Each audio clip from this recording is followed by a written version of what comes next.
3 to the power x minus 1 equals to 9 and 4 to the power y plus 2 equals to 64. Then find the value of x upon y.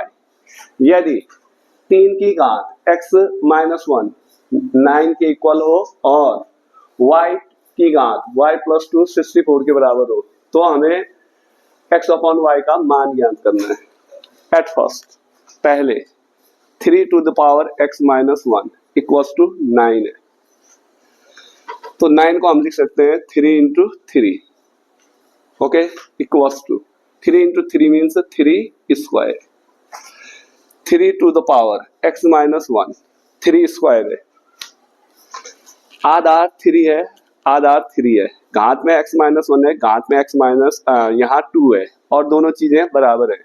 Base is same and power is x minus 1, power is 2, but these are two equals. ये दोनों बराबर हैं. इसका मतलब आधार बराबर है तो घातें भी क्या होनी चाहिए, बराबर. ठीक है, implies that x minus 1 equals to 2. Therefore x equals to 2 plus 1, x equals to 3.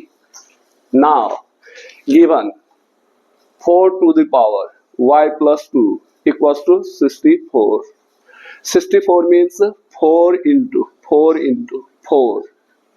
यहाँ आधा बेस 4 है तो इसको 4 के फॉर्म में लिखोगे, 4 की पावर के फॉर्म में. ठीक है, therefore 4 into 4 क्योंकि बेस 4 है.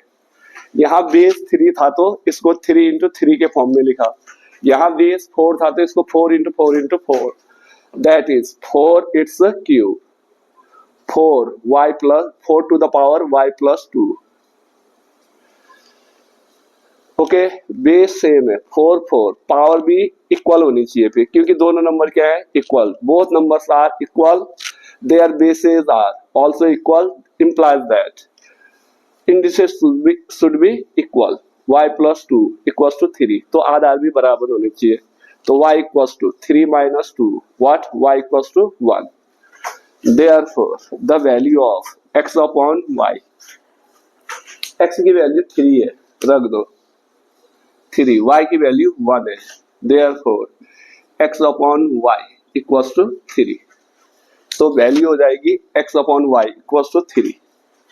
जब 3 की पावर x माइनस 1 9 हो, 4 to the power y plus 2 कितना हो, 64. Then value of x upon y equals to 3. That's it.